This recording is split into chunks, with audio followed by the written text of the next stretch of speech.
Hello and welcome to CinemaClips. Today, we're diving into Grey's Anatomy Season 4, a season filled with unforgettable drama, new beginnings, and emotional twists. As relationships evolve, friendships are tested, and the doctors face life-altering challenges, the show truly keeps us hooked. Season 4 is where we see the fallout of big decisions and the start of intriguing new storylines, from romantic entanglements to the intense cases that push the doctors to their limits. Join me as we count down the very best episodes from this exciting chapter of Grey's Anatomy. Don't forget to like and subscribe for more Grey's content. Let's get started. Starting at number 8, we have The Heart of the Matter.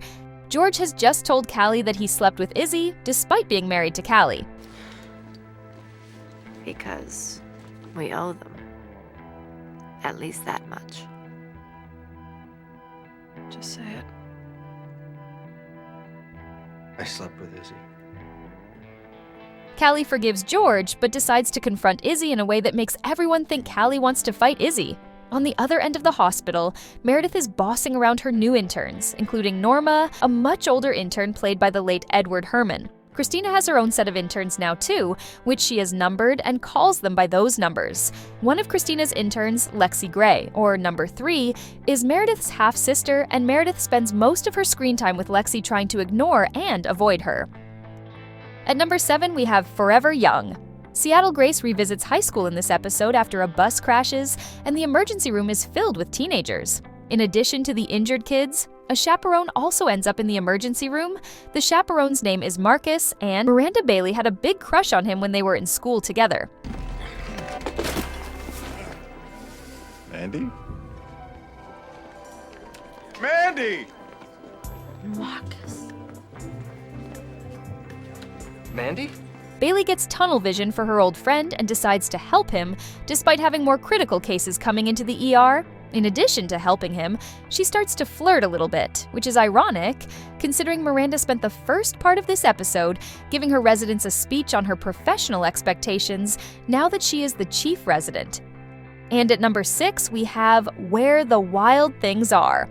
At this point in the season, Meredith and Derek have officially ended things, and Derek has moved on, dating Rose, a nurse at Seattle Grace. Mark spends most of this episode trying to break up Derek and Rose. I like her.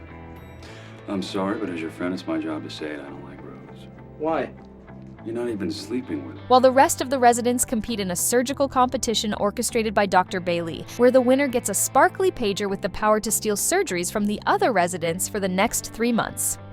At number 5, we have Losing My Mind. Meredith and Derek have been working together on a clinical trial helping patients with aggressive brain tumors. In this episode, they are dealing with a patient who is about to undergo surgery, but asks to wait for her boyfriend to arrive before going in for the operation. Do you know how precious that is? Time with the person you love. Greta, please. I'm not saying I want to cancel. I'm just saying I want to wait for Andre. He'll help me to decide. The only problem is, her sister is claiming she doesn't have a boyfriend. Meanwhile, Christina starts cleaning her and Callie's apartment, which is a big red flag for Callie, and Izzy is confronting Alex's new girlfriend, an old patient, Rebecca, who claims she is pregnant, but Izzy suspects she's lying. Coming off at number 4, we have Crash Into Me Part 1. Meredith, Christina, and Izzy are outside retrieving a patient from an ambulance as another ambulance comes speeding through. Meredith sees it coming in time to get her and the other doctors out of the way, but the runaway ambulance crashes into another one.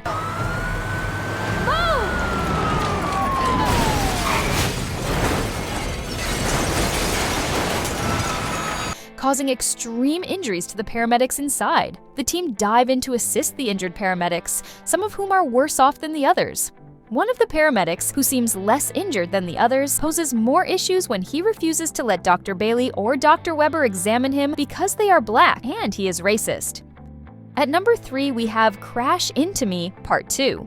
This episode picks up right where Part 1 left off, with the doctors trying to save the lives of the paramedics who were in a bad accident when one ambulance ran at full speed into another ambulance. In another hospital room, Lexi has been tending to a flirtatious patient, Nick, played by Seth Green, whose carotid artery bursts spewing blood all over her. She has to hold pressure on the open wound to prevent Nick from bleeding out, causing Nick's life to literally be in her hands. This is also the episode where we see Dr. Bailey's marriage deteriorating under the pressures of her new job title at Seattle Grace. And at number 2, we have Freedom Part 1.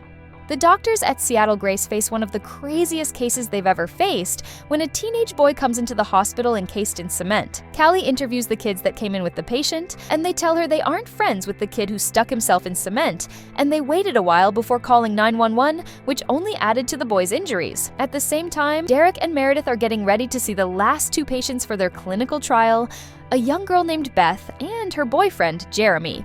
Derek and Meredith help Beth and Jeremy find some privacy to be together for the first time right before they both go into surgery. Finally, at number 1, we have Freedom Part 2. In the first part of the season finale, Jeremy, Beth's boyfriend, and Derek and Meredith's 13th patient dies on the table during the doctor's clinical trial. The outcome of Jeremy's surgery doesn't deter Beth from doing it. We're not letting you have the surgery because you want to die with Jeremy. If I go home, I die. I die in a few weeks, a few days. I don't want to lose you. Beth's parents try to talk her out of it, but she won't listen, and she's certain she will be the patient who survives because of the trial. Beth's surgery is a success, giving Derek and Meredith a reason to celebrate. The episode ends with the iconic shot of Meredith standing in a house made of candles telling Derek she's in love with him. Thanks for joining me on this journey through the best episodes of Grey's Anatomy Season 4. From the unforgettable cases to the deep emotional moments, this season had everything that makes Grey's so iconic.